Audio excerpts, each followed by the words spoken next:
Halo semua, bersama saya Mas Ayu. Kita akan melanjutkan pembahasan modul Recurrent Neural Network.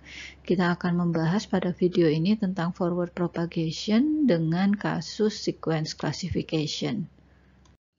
Kita akan membahas forward propagation pada RNN untuk task klasifikasi pada sequence data.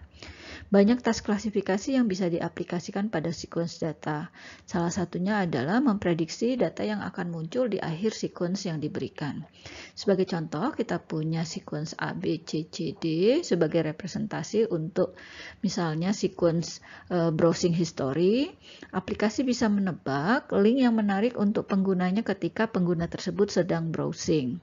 Begitu juga untuk model bahasa level karakter atau kata, bisa diprediksi karakter apa yang bisa melengkapi kata yang sedang diketik pengguna. Begitu juga ketika pengguna sedang membuat kalimat, bisa diprediksi kata apa yang bisa melengkapi kalimat yang sedang diketik. Misalkan, setiap data ini direpresentasikan sebagai one hot encoding seperti ini dalam bentuk vektor, sehingga sequence data yang diberikan menjadi sequence vektor seperti yang ada di sebelah kanan. Dengan menggunakan sequence data A, B, C, C, D yang diberikan, kita akan menggunakan representasi vektornya untuk membangun dataset. Misalkan kita menggunakan RNN 4 time step. Maka kita punya pasangan, jika A maka data selanjutnya adalah B, jika B data selanjutnya adalah C, jika C data selanjutnya adalah C, jika C kembali maka data selanjutnya adalah D, sesuai dengan ini.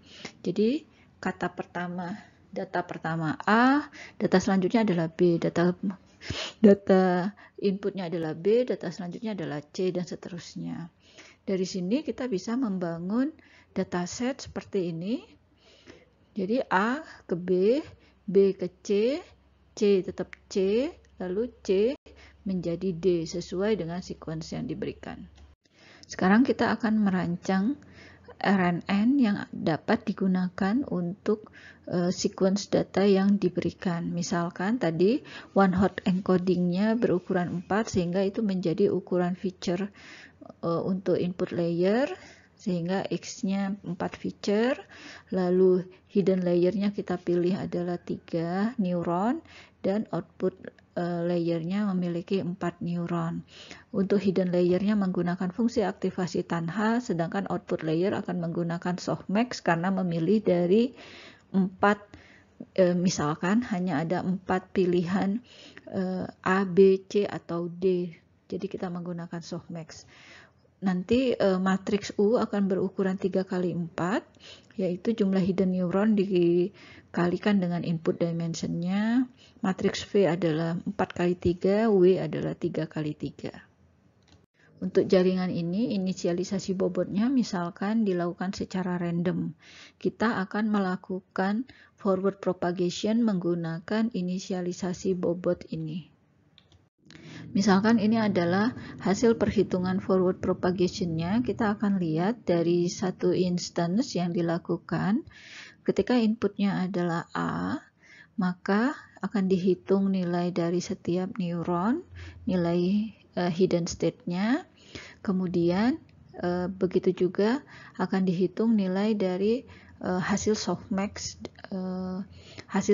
dari input ini.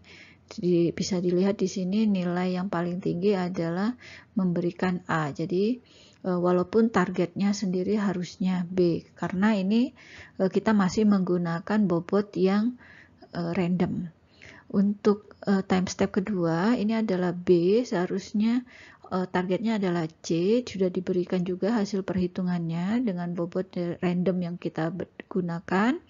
Sampai dengan time step yang keempat, ini adalah C untuk menghasilkan target D, dan di sini masih menghasilkan outputnya adalah B, jadi masih salah. Detail proses perhitungan hidden state HT dan YT-nya untuk time step T1 dan T2 diberikan sebagai berikut. Ini adalah nilai, kita mulai dengan ini adalah pasangan input dan outputnya, dan ini nilai HT-nya, lalu ini nilai YT-nya. Begitu juga untuk time step 3 dan 4 ini diberikan nilai HT dan YT hasil perhitungan. Sehingga hasil perhitungan setiap hidden state dan nilai Y dari setiap time step bisa dilihat pada jaringan ini. Aplikasi lain untuk sequence yang sama adalah language model karakter. Bisa kita lihat di sini terdapat vektor input, kemudian nilai hidden state pada hidden layer, dan nilai output pada output layer.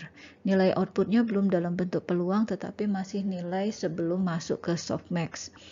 Jadi bisa kita lihat pada T sama dengan 1, inputnya adalah H, outputnya ini adalah nilai yang paling tinggi yaitu 4,1 yang menyatakan karakter O, tetapi targetnya sendiri adalah yang warna hijau yaitu E.